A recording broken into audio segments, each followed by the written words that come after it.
오늘 본문을 읽으셨지만 마지막 절의 말씀 보면 시편 119편 71절에 고난당하는 것이 내게 유익이라 이로 인하여 내가 주의 율례를 배우게 되었나이다 하셨습니다. 이렇게 고난이 유익이라고 말합니다. 지금 우리는 이 사태를 보고 재앙이라고 말합니다. 물론 성경에서도 재앙이라고 말했고요. 그러나 언제나 들을 때마다 재앙 그러면 우리는 두려움에 떨 수밖에 없습니다. 예수님이 십자가에 지신 것은 고난이긴 했지만 재앙은 아니었는 줄로 믿습니다.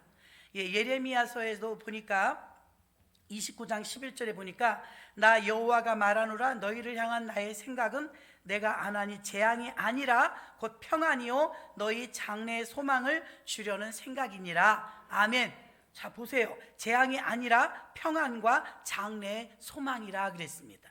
그래서 고난이 유익이라는 것입니다. 그 이유는 말씀을 들으시면서 여러분들에게 전하도록 하겠습니다. 민수기 16장 46절에 보니까 전염병을 연병이라고 말했는데요. 이에 모세가 아론에게 이르되 너는 향로를 취하고 단의 불을 그것에 담고 그 위에 향을 두어 가지고 급히 회중에게로 가서 그들을 위하여 속죄하라. 여호와께서 진노하셨으므로 연병이 시작되었음이니라. 출애굽기 9장 14절도 보면 내가 이번에는 모든 재앙을 내 마음과 내 신하와 내 백성에게 내려 너로 온 천하에 나와 같은 자가 없음을 알게 하리라. 자, 연병이라고 나와 있고 재앙이라고 나와 있고 다른 하박국에 보면 역병, 또 민수기 14장에 보면 전염병 이런 표현을 썼습니다.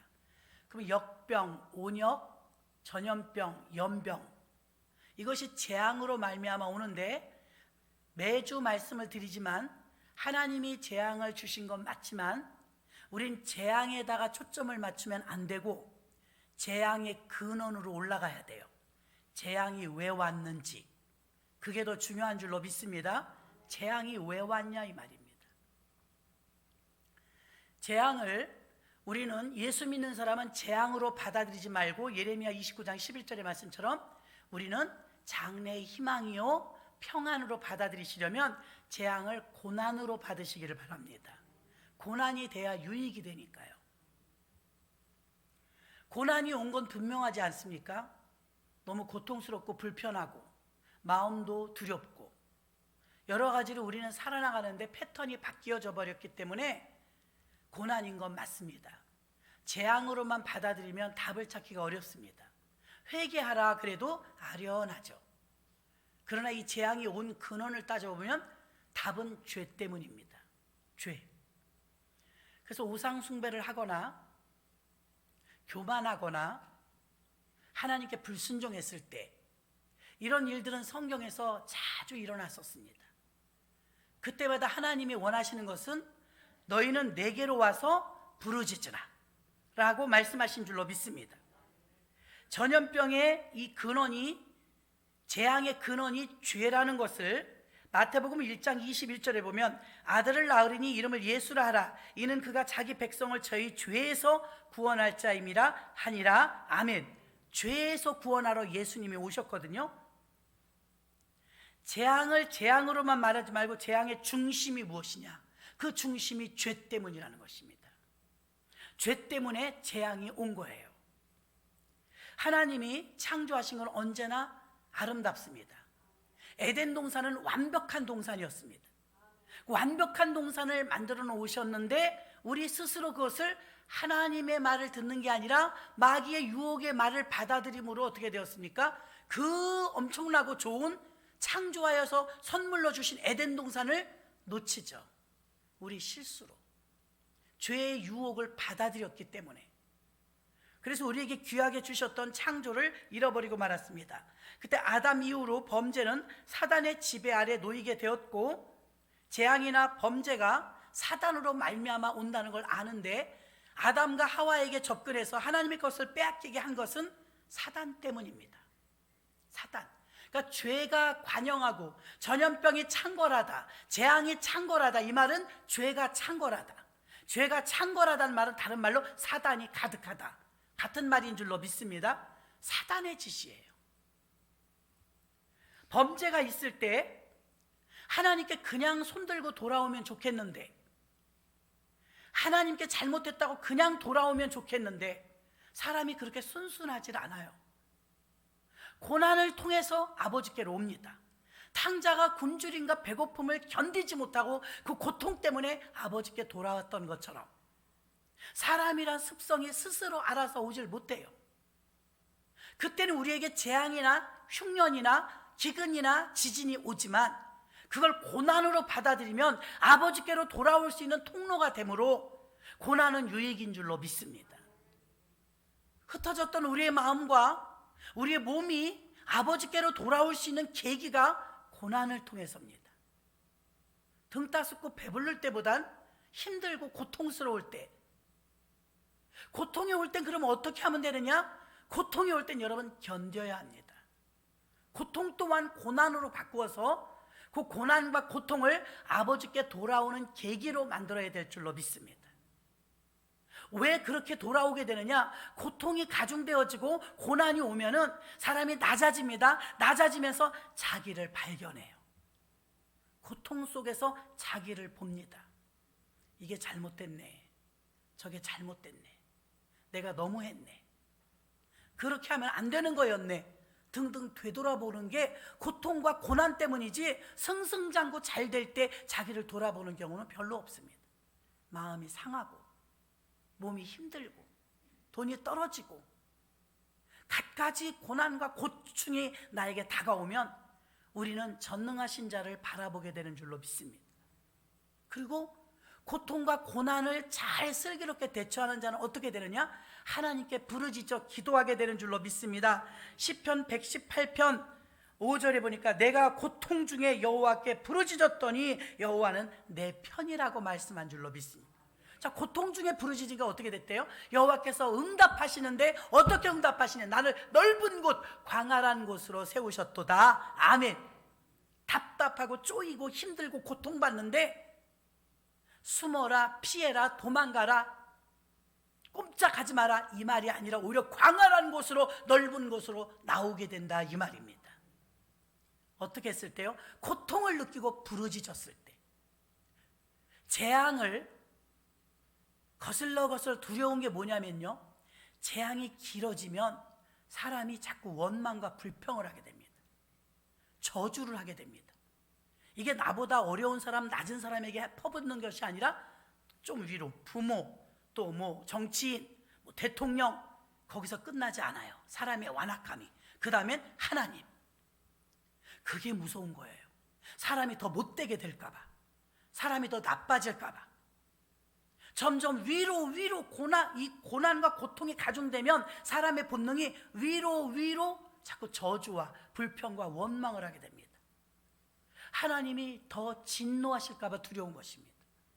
그러나 고난을, 이 재앙을 고난으로 받아들이고 고통으로 받아들이고 하나님의 사람이라면 어떻게 되어집니까? 고통 중에 부르짖게 되는 줄 믿습니다.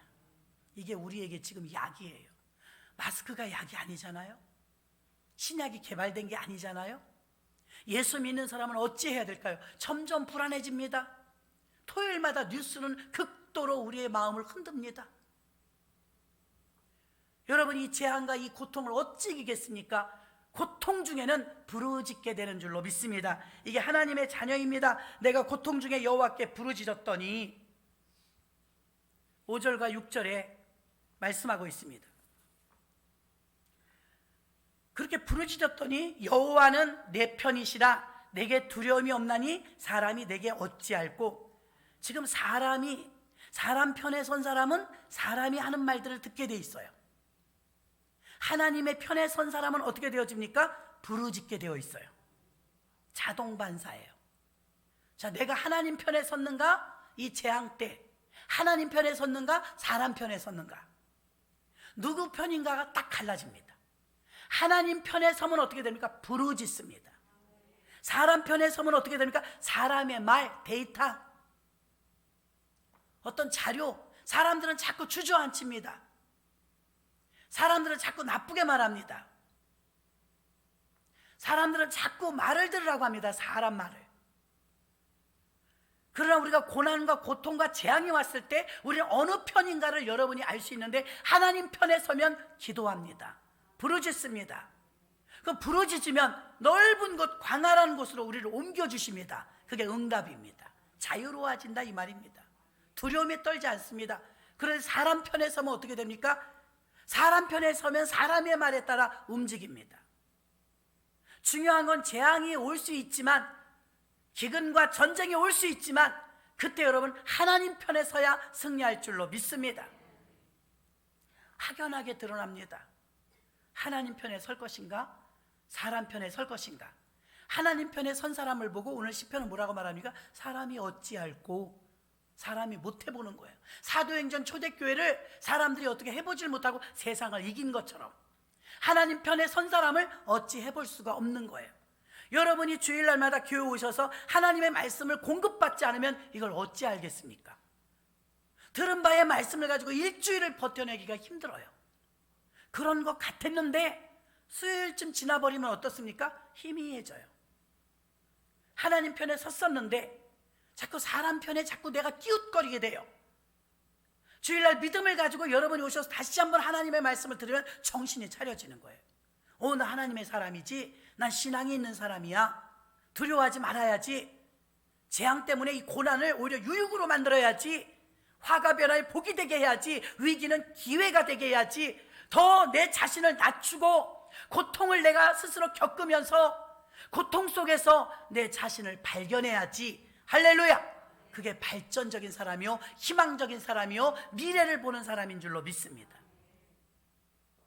그래서 로마서 8장 28절에 보니까 우리가 알거니와 하나님을 사랑하는 자 곧 그 뜻대로 부르심을 입은 자들에게는 모든 것이 합력하여 선을 이루느니라. 고난도, 지나간 세월 여러분 생각해 보세요. 고난 많았잖아요. 전쟁을 겪으신 분도 있잖아요. 보릿고개를 넘으신 분도 있잖아요. 사업의 실패와 갖가지 질병으로 어려움을 겪은 적도 있잖아요. 그때 여러분 그 고통의 세월마저도, 지나간 날 실패의 세월마저도 하나님은 다 합력해서 오늘의 나를 만드셨어요. 믿습니까? 오늘의 나를 만드시기까지는 고통도 담아내고 실패도 담아내고 그걸 다 섞어서 하나님 그걸 합력하여 선을 이루도록 오늘날 내가 하나님만을 고백하며 하나님이 나의 편이라고 고백할 수 있는 신앙의 성숙을 가져오는 계기가 되었는 줄로 믿습니다. 저도 그러니까 여러분도 같을 줄로 믿습니다. 또 하나 우리가 믿어야 될 말씀은 로마서 8장 35절에 하나님은 우리에게 고난과 이 재난과 고통 중에서도 이 말씀을 여러분이 놓치지 말아야 될 것입니다. 합독하겠습니다. 누가 우리를 그리스도의 사랑에서 끊으리요? 환난이나 곤고나 핍박이나 기근이나 적신이나 위험이나 칼이랴. 아멘. 오히려 이 고통의 기간을 잘 배워서 겸손하게 하나님과의 신뢰의 관계로 거듭나시기를 주의 이름으로 축원합니다. 세상은 다 버려도 하나님은 나를 버리지 않습니다. 절대로 끊을 수 없습니다. 이것을 여러분들이 믿으시면, 하나님과의 신뢰의 관계가 쌓이면 두려움에서 해방될 줄로 믿습니다. 고통 중에 내가 하나님께 부르짖었다. 그랬더니 광활하고 넓은 곳에 세우셨도다. 사람의 방법은 자꾸 가둡니다. 피하고 도망가고 숨게 만듭니다. 하나님은 아무리 어려운 상황이 된다 할지라도 마귀가 창궐하고 사단이 창궐하고 재앙이 창궐하면 길이 안 보입니다. 끝이 안 보입니다. 그렇지 않습니까? 답답합니다. 어찌해야 될 바를 모릅니다. 왜 광활하고 넓은 곳으로 우리를 보내주시느냐? 우리가 마귀가 창궐할 때는 아담과 하와가 길이 안 보였던 것처럼 이게 살 건지 죽을 건지도 모르고 받아 먹습니다. 자기가 따먹잖아요, 선악과를. 이거 먹으면 안 된다는 걸 알아야 되는데 어찌 됩니까? 이것이 구분이 잘 안 됩니다. 갈 길을 모릅니다. 어디가 길인지 출구를 찾지 못합니다. 그런데 고통을 만나도, 똑같이 고통을 만나도 하나님 편에 선 자는 부르짖게 되죠. 기도함으로 낮아집니다. 부르짖고 부르짖다 보니까 하나님께서 응답하셔서 뻥 뚫리도록 광활한 곳으로, 우리를 넓은 곳으로 인도하시는 줄로 믿습니다. 길이 보이는 거예요. 다 길이에요. 넓으니까요. 할렐루야. 기도하지 않으면 못 견디는 거예요. 기도하지 않으면 두려운 거예요. 기도하지 않으면 길이 안 보이는 거예요. 그러나 재앙과 고통이 그대로 감수하고 있다 할지라도 기도하는 자는 길이 보이고, 기도하는 자는 두려움에서 해방되며, 기도하는 자는 하나님 편에 꼭 서는 줄로 믿습니다. 고린도전서 2장 14절에도 보니까 육에 속한 사람은 하나님의 성령의 일을 받지 아니하나니 저희에게는 미련하게 보이며 또 깨닫지도 못하나니 이런 일을 영적으로 하여 분별함이니라. 아멘. 영적이지 않으면 분별을 못한대요. 하나님 편에 서야 하나님은 영이시니 하나님이 우리에게 영으로 깨닫게 하여 주시는 줄 믿습니다.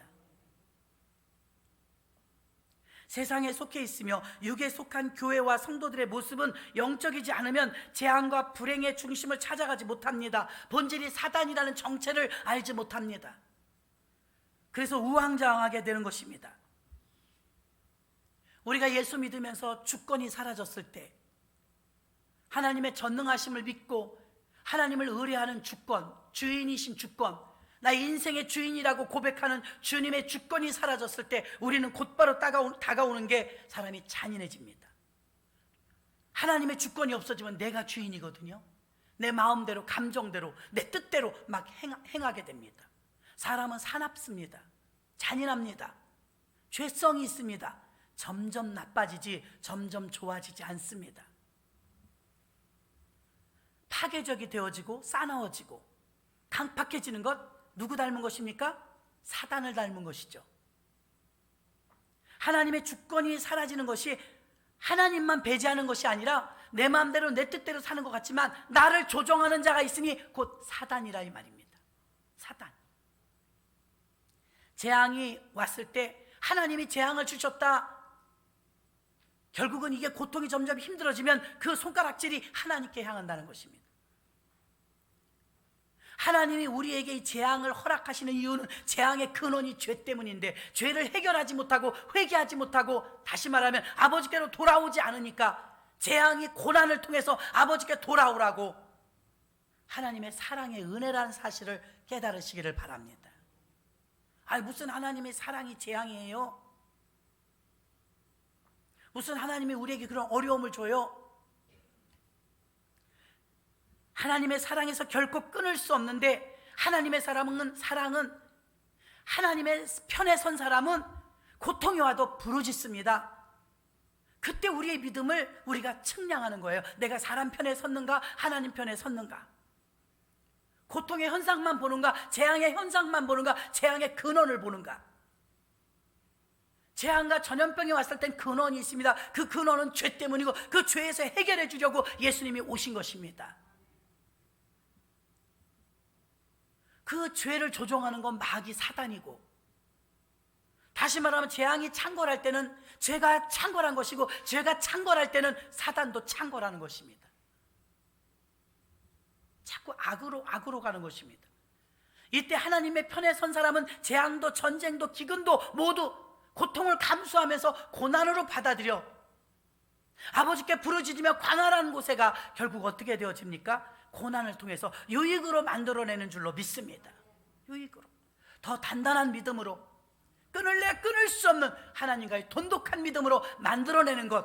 고난 중에 고난만 무는 것이 아니라 죄를 척결할 수 있는 예수 그리스도의 전능함을 믿고 아버지께로 돌아오는 것입니다. 교회를 다녔지 하나님을 꼭 붙잡지 못했던 것, 절대 절명의 순간이 올 때 우리는 하나님을 꼭 잡게 되고 어수사리들이 다 차단되어진다는 것입니다. 우리의 믿음이 오히려 담백해진 믿음으로 변화되는 줄로 믿습니다. 또 우리는 평상시에 신앙생활을 잘해야 재앙이 올 때 도움을 받습니다.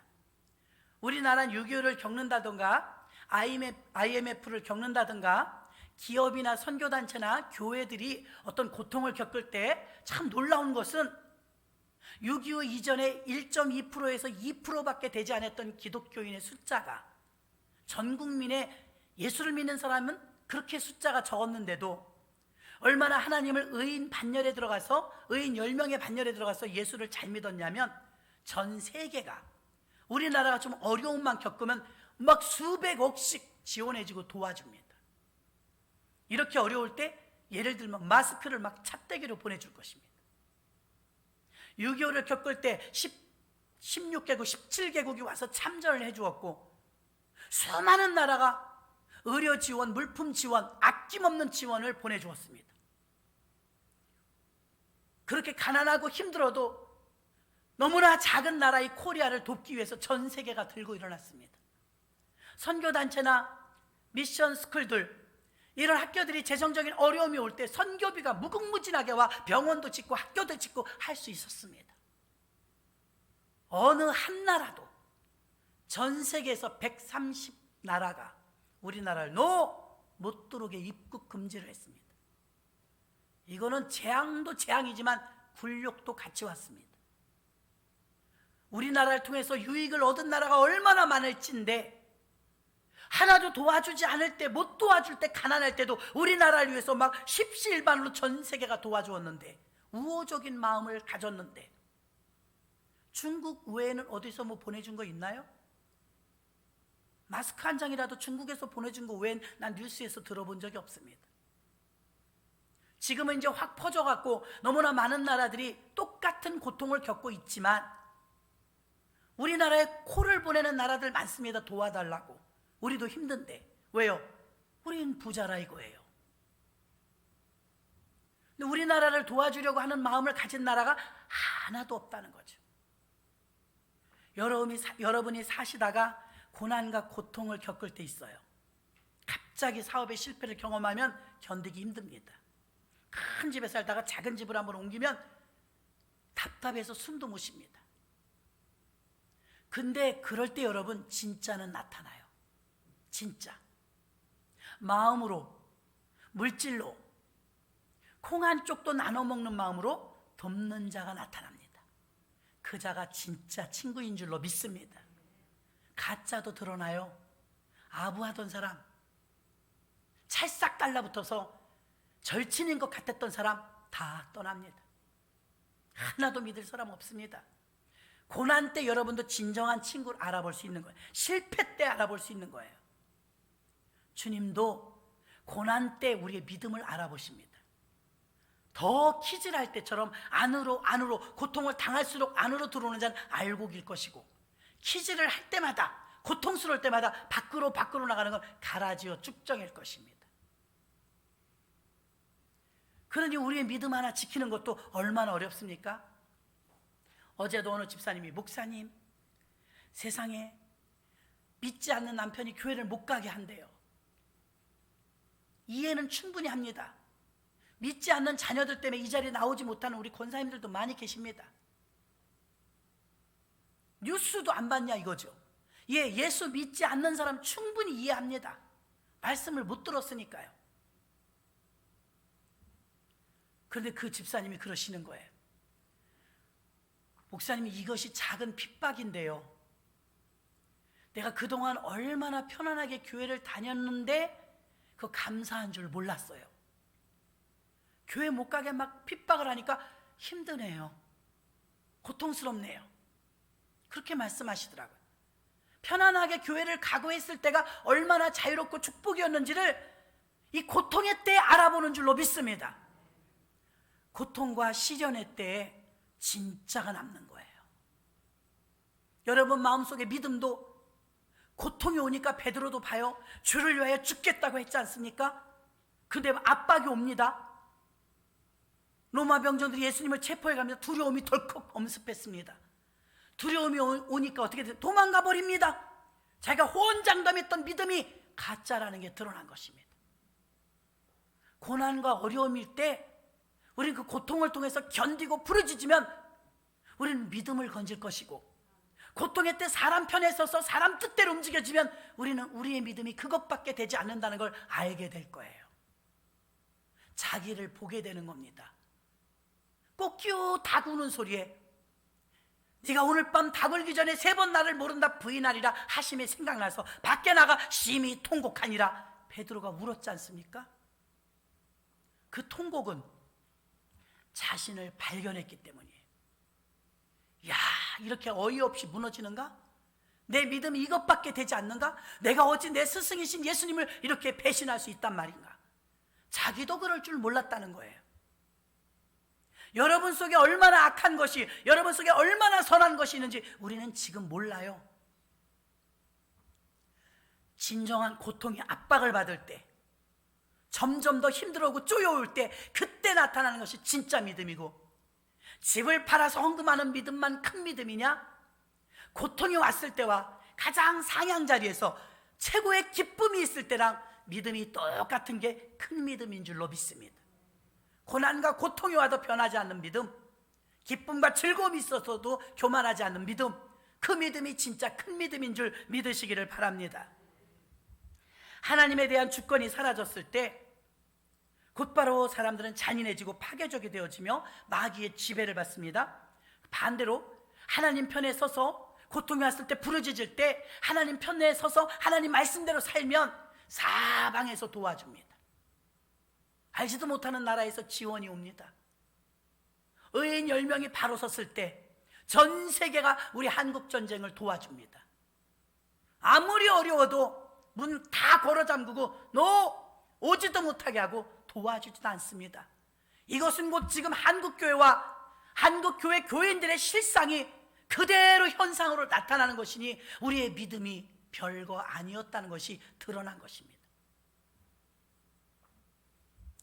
우리나라가 어려움이 오면 전 세계에서 도와줄 때 한국 교회와 병원, 신학교들, 미션스쿨들, 교단들, 예전 같으면 선교비가 막 계속해서 들어올 것입니다.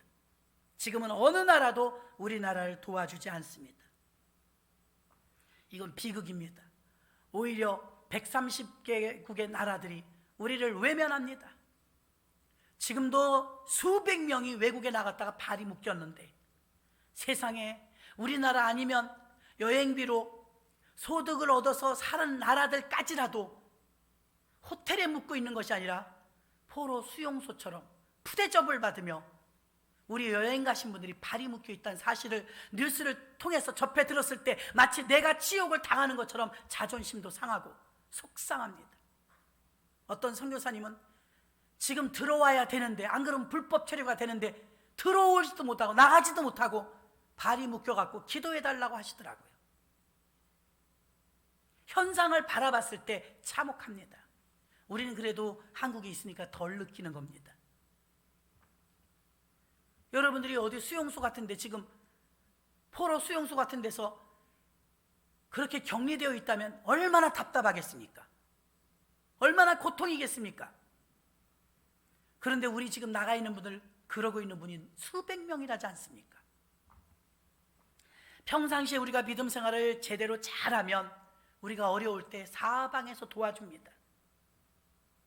그런데 우리가 잘못 믿었을 때 우리를 모두가 다 적대시한다는 것입니다.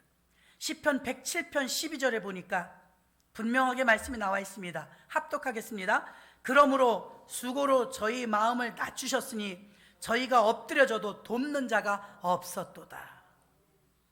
엎드려져도 돕는 자가 없대요. 불안이 더 팽배해지면 어떤지 아세요? 시편에 보면 그래요. 잠언인가요? 쫓는 자가 없는데 쫓긴대요. 우리 마음이 더 불안해지잖아요. 아무도 쫓는 자가 없는데 우리가 쫓기듯 산대요. 이게 올바로 살지 않았다는 증거입니다. 평상시 여러분들이 예배를 통해서 신앙을 돈독하게 세워놓지 않으면 어려울 때 보면 압니다.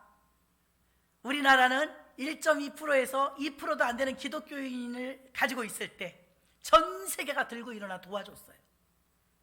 20%나 예수 믿는다는데, 교회가 이렇게 많은데 아무 나라도 우리를 어려워하지 않아요.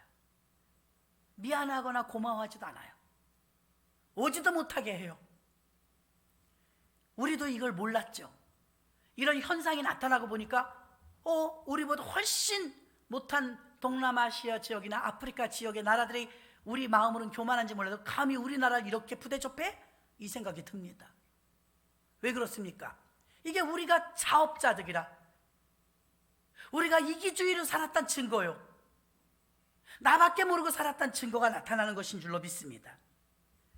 고난이 올 때 우린 죄의 지배 아래 있는 세상의 이 애정을 버리고 세상을 사랑하던 것을 버리고 똑바로 서야 고난이 유익이 되어지는 줄로 믿습니다. 고난당하는 것이 내게 유익이라 이로 인하여 내가 주의 율례를 배우게 되었나이다. 율례가 무엇입니까? 말씀대로 살게 되더라 이것입니다. 재난이 왔을 때, 고통이 왔을 때 우왕좌왕하지 마시고 말씀대로 사시기를 바랍니다. 저도 그렇게 지금 노력하고 있는 것입니다. 하나님이 교회를 맡기셨을 때 교회를 잘 세워야 되는데 고난과 이 역사상 유례 없는 이런 일들이 생겨버렸는데 이럴 때 어찌 해야 되겠는가? 이것은 곧 하나님 말씀대로 살아야 된다. 말씀대로 순종하면 된다. 주의 종이니까 말씀에 충성하자. 잘하였도다 착하고 충성된 종아, 하나님께 들을 수 있도록 충성하자. 그 마음으로 다 잡고 있습니다. 여러분도 이 위기의 때, 어려울 때 우리의 믿음을 알게 될 것입니다. 아직도 약도 없고 답도 없고 언제 끝날지도 모르는 이 코로나, 죄를 이길 힘도, 병을 이길 힘도, 나라가 위기에 처하면 대통령부터 백성에 이르기까지 니느웨 성읍이 회개했던 것처럼 하나님이 원하시는 것은 다 내려놓고 하나님 앞에 부르짖지만 회개하라는 것인데, 죄가 창궐하고 사단이 극악을 부리도록 우리가 허용했기 때문에 죄가 관영하면 사람 지으셨음을 한탄하사 노아 때도 홍수로 심판을 하지 않았습니까? 저는 지난 3월 10일 날 아프리카 에티오피아 선교사님이 목사님들에게 보낸 글이 있어요. 굉장히 길은데 제가 짧게 간추려서 내용을 좀 두렵기도 하고, 사실인지 아닌지를 말하는 게 아니라 역사를 말하는 거니까 한번 여러분들도 참조해 보시고 스스로 자단해 보시기를 바랍니다. 작년 10월 30일 새벽에 늘 기도하던 대로 기도하는데 회개하라는 강력한 마음이 왔대요. 회개하라는 마음이 너무 강력해서 뜨겁게 회개하는데 뭘 회개하지? 이 선교사님이 얘기해요. 장로교 통합 측의 정통한 선교사님이십니다. 무엇을 회개하라는 것이지? 왜 이렇게 무서울 정도로 강력하게? 작년 10월 30일이에요. 넌 회개하라. 매일 새벽 기도를 하는데 그날은 막 너무 강력하게, 그래서 막 너무 그 천둥 소리 같으니까 회개를 하긴 해야 되겠는데 하나님이 원하시는 회개가 뭔지 몰랐대요. 무슨 회개를 하라고 그러시는 거지? 그래서 기도를 시작했대요. 하나님이 음성이 들리기 시작하면서 갑자기 7년 전에 2013년도 7월에 부산에서 있었던 WCC 종교 다원주의 백스포에서 열렸던 WCC의 의자에 자기가 앉아있는 게 클로즈업 되더래요. 회개하라는데 무슨 회개하라는지 몰랐는데 기도를 시작하는데 7년 전에 WCC 세계대회가 부산에서 있었거든요. 그때 거기 참석하셨나 봐요. 통합 측이 주최를 하니까. 거기 앉아있는 자기 모습이 딱 떠오르더래요. 그래서 깜짝 놀래가지고 하나님, 저건 내가 갔었던 건데 하고 마음을 가지고 있었는데 마음속에 쓰나미처럼 하나님의 분노와 하나님이 내가 이 일로 섭섭하다 그러시더래요. 개인적인 경험을 말하는 거예요. 지금 그 선교사님이 당황했대요. 그게 뭐가 잘못됐나? 하나님의 무서운 마음이 쓰나미처럼 밀려들으면서 걸상에 앉았다가 바닥으로 뚝 떨어졌대요. 얼마나 이게 엄격하든지 평생에 그렇게 강력한 회개 기도 나온 적이 없었대요. 내가 이 일로 섭섭하다 그러시더래요. 그래서 WCC 앉아있던 자기 모습이 딱 보였는데 그걸 깊이 들어가며 회개하기 시작했대. 하나님 교단에서 다 하니까 저도 했는데 이게 하나님이 싫어하시는 거였군요. 우상숭배였군요. 종교 다원주의. 그게 인상 깊었던 게 뭐냐면 본인 얘기예요. 한국의 종교 다원주의인 WCC 개회 예배를 개최한 것을 하나님이 무섭게 분노하셨다는 거예요. 그걸 알게 해주셨대요, 본인에게. 그러면서 2013년도에 있었던 사건이 7년이 지난 2020년도에 7년이나 지났는데 왜 지금 회개하라고 하시나 궁금했대요. 그 당시 바로 회개하라고 그러시지 왜 7년이나 지난 지금 회개하라고 그러실까? 통해 자복을 하는데 얼마나 강력하게 회개가 일어났냐면 그 다음 새벽에도 회개 기도가 그칠 줄 몰랐대. 얼마나 깊이 통해 자복을 시키는지 3일을 막 회개하고 고꾸라지고 나서야 그 다음에 회개가 상달되는지 편안해지더래요. 그래서 너무 놀래가지고 선교사님들끼리 나누는 나눔방이 있나 봐요. 거기에다가 올렸대요. 이러고 저러고 이런데 WCC 이게 종교 다원주의가 하나님이 진노하신 일이더라. 나 이런 거 평생 처음이다. 왜 7년이나 지난 지금 한국교회 문이 닫힌 줄 아느냐? 한국교회 문을 다 닫아버렸다는 거예요. 한국교회가 문이 닫혔을 때 이건 약과라는 거예요. 약한 것이래요. 그 3일 동안 회개하는데 교회가 문을 닫혀도 너희가 정신을 못 차리느냐. 그 선교사님 얘기해요. 자기가 경험한 거. 깜짝 놀랐대요. 교회가 문이 닫혀도 너희가 회개하지 아니하면.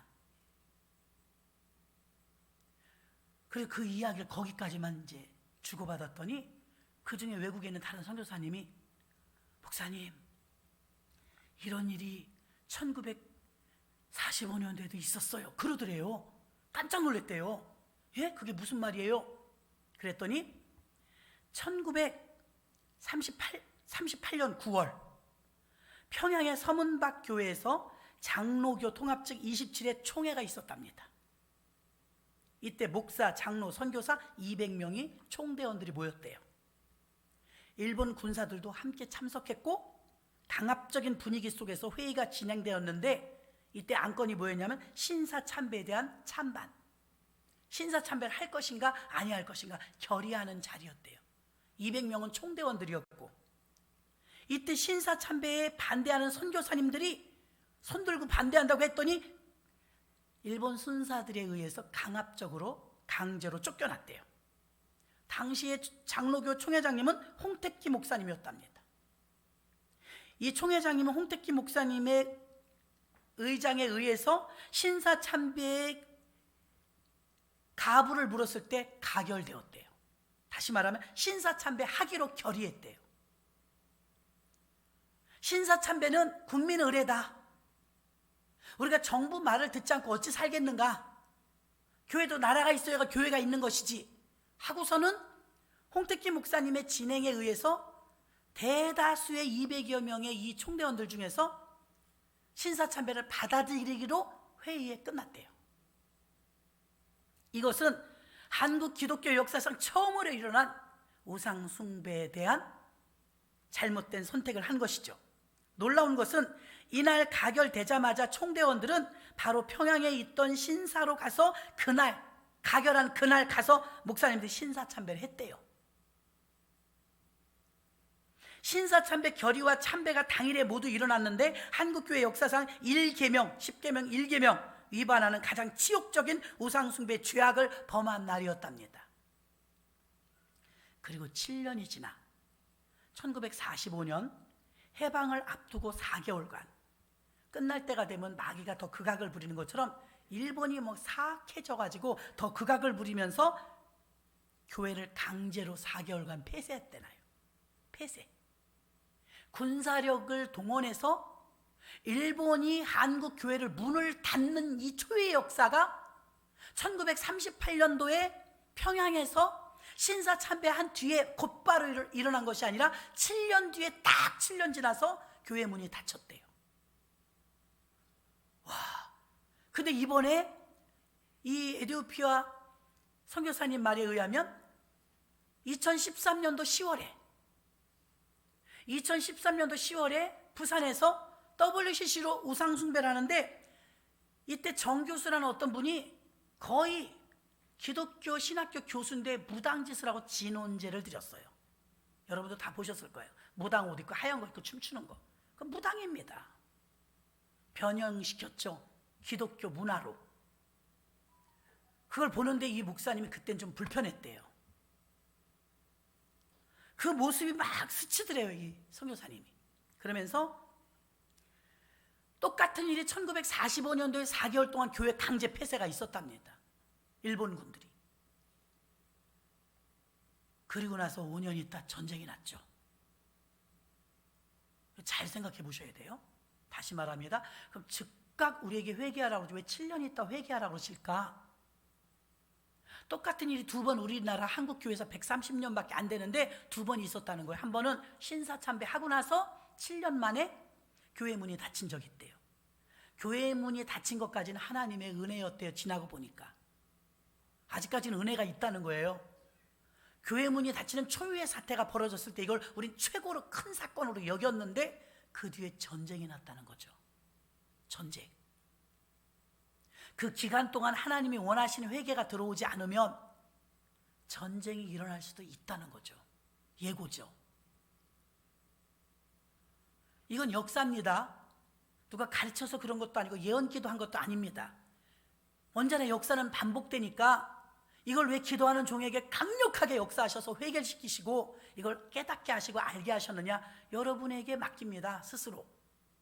이런 일은 전에도 있었다는, 교회가 문이 닫히는 초의 역사, 숨어서 예배드린 사람들 있었지만 그때나 지금이나 합법적으로 정부를 통해서 일본군이 강압적으로 교회 문을 닫은 적이 4개월간 있었대요.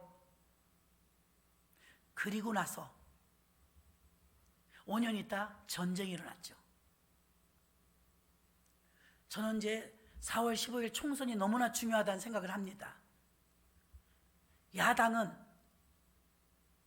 이번에 엎어야 된다. 4월 15일에 목숨 걸었을 겁니다. 그럼 야당이 이겼다 치십시다. 나는 야당이 이겼다고 생각해도 불편해요. 왜? 김정은이 전쟁 일으킬 것 같아서. 총선까지는 기다리는 것 같아요. 그럼 여당이 이기면 어떻게 될까요? 여당이 이기면 또 불편해요. 사회주의, 공산주의를 갈 거니까. 또 불편해요. 공공연하게 교회를 지금 배척하겠다, 사회주의 국가 만들겠다 말하고 있잖아요, 여당이. 여당이 이기면 우리 예수 믿는 사람, 기독교하고 공산주의는 절대 같이 있을 수 없어요. 불편해요. 그 야당이 이기면 좋으냐? 야당이 이겨도 불편해요. 왜? 김정은이 가만히 있겠어요? 그 여당이 이기면 우리 야당은 어떻게 돼요? 보수파가 없어져요? 괴멸돼요? 교회들이 힘들어져요? 고통이 와요? 그런데 거기에 조금 더 오버한다면, 만약에 선거에서 야당이 패하면 미국이 가만히 있을까? 저 혼자 생각입니다. 이건 기도하다 보니 미국에서 선제 공격을 할 수도 있겠다. 여러분, 어쩌면 이래도 저래도 전쟁이 예고될지도 몰라요. 이겨도 져도, 야당이 이겨도 야당이 져도 깊이 들어가니까 무서운 거예요. 요즘 기도하면 매일 눈물밖에 안 나요. 그러니 죄인 줄을 아나, 재앙인 줄을 아나, 국민들이 뭘 아나? 가슴만 답답한 거예요. 통곡밖에 안 나옵니다. 나라가 이 역사를 보면요, 교회가 폐쇄됐을 때는 그때는 은혜였다는 거예요. 지금도 고통스러운데 이거 고통이 아니라는 거예요. 그래도 깨닫고 깊은 회개와 하나님께 불순종한 거, 우상 숭배한 거, 철저히 죄를 회개하지 않으면 한국교회 6.25를 통해서 어떻게 됐는지 아십니까? 그 5년 뒤에 다 부숴버렸어. 교회당이 부서졌어. 폭격 맞아서 다 폭삭 주저앉았어. 유럽에 있는 소아시아 7교회가 기둥만 남은 것처럼 교회가 자취만 남아버렸어요. 무섭지 않아요? 공포를 조성하려고 하는 게 아닙니다. 지난 역사 속에서 해방을 맛봐서 얼마나 기뻤어요. 기쁨도 잠시 전쟁 났잖아요. 왜? 그 5년 동안 좌파 우파 싸움만 했어요. 역사를 보세요. 얼마나 싸웠나 지금처럼. 그러다 전쟁 터졌잖아요. 대비하지 않고 있다가 무기도 하나도 없는데 맥없이 당했습니다. 미국과 연합군이 도와주지 않았으면 38선 어찌 찾았겠습니까? 그 고마운 거 다 잃어버렸습니다. 하이티, 소말리아, 우리 우습게 여기죠. 다 우리 도와줬습니다. 터키. 우리 힘으로 다 이겨낸 게 아니었잖아요. 감사 잃어버렸어요. 고마운 은혜도 잃어버렸어요. 우리나라 지켜야 되지 않겠습니까? 얼마나 좋은 나라입니까? 정말 우리나라가 얼마나 좋은 나라인지 해외 나가보면 압니다. 얼마나 우리나라가 좋은지. 더 눈물 나요. 요새는 이 나라를 잘 지켜야 될 텐데 우리들이야 얼마 남지 않았지만 우리 다음 세대들을 어찌 이 나라를 지탱하고 살 수 있을까? 나라를 생각하면 잠이 안 와요. 잠이. 대통령부터 정치인들이 해야 될 고민 아니에요? 무슨 고민할까요? 밥그릇 싸움 하겠죠. 그러니 이거는 여당이 이겨도 야당이 이겨도 기쁨이 없는 거예요. 여러분, 이것은 정치인들이 해결할 문제가 아니고 교회가 해결할 영적인 문제인 줄로 믿습니다. 의인 10명의 반열에 들어가 교회가 기도해야 돼. 한국교회가 기도해야 돼. 한국교회가 회개해야 돼. 우리도 은근히 이 세상의 편한 것에 편중되어 가지고 세상 사람인지 교회에 있는 하나님의 사람인지 분간하지 어려울 정도로 그렇게 살고 있진 않았는가? 1945년 5월부터 8월까지 해방되기 전에 4개월간 한국의 모든 교회는 일본 군사력에 의해서 강제 폐쇄됐습니다. 2013년 WCC를 통해 우상숭배를 하고 7년이 지난 2020년도 한국교회는 지금 초유의 사태 폐쇄를 맛보고 있습니다. 똑같은 결과가 일어났습니다. 이것은 약한 징계입니다. 그리고 나서 1950년 6.25 전쟁이 일어나서 한국 교회는 다 파괴되었습니다. 그래서 1945년에 있어도 교회 폐쇄 4개월간은 기회를 주신 거였다는 것입니다. 기회. 이게 맞든 안 맞든 우리에게도 기회를 주신 줄 믿고 이왕에 나오시는 여러분들은 깊이 회개 기도하시기를 바랍니다. 그들이 지은 죄라 할지라도 우리 죄인 양 중보기도하는 것입니다. 아브라함의 중보기도가 롯의 가족을 살렸던 것처럼 교회가 지금 기도하지 않고 다 흩어져서 교회 문 닫아버리고 기도 안 하면 큰일 납니다. 자비하신 하나님께서 한국교회에 채찍 수준으로 지금 그 어마어마한 큰 교회들이 문을 닫았습니다. 더 큰 심판이 오기 전에 회개할 기회를 주셨다고 아시고 회개하고 통해 자복하는 기회가 되어야 될 줄로 믿습니다. 1938년 신사참배를 가결하고 한국교회 문이 폐쇄되고 7년 동안 한국교회 하나님은 왜 갑자기 이렇게 7년이나 지나서 이렇게 징계를 하실까? 문이 닫힌 어려움이 있을까? 예, 기회입니다. 회개할 수 있는 기회.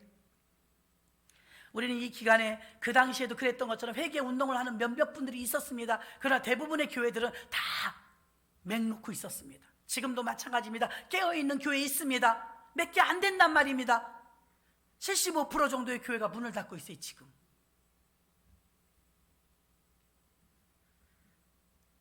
우리가 회개 기도를 통해서 더 큰 재앙이 우리 한국교회에 임하지 않도록 이 기회를 주신데 기회로 하시고 나하고 상관없다고 생각하지 마시고 이기주의를 다 내려놓고 정치인들을 위해서, 대통령을 위해서 평화적인 복음적인 통일이 이루어지게 해달라고, 북한 동포들도 불쌍히 여겨달라고 정말 아낌없는 깊은 기도를 해야 될 때인 줄로 믿습니다.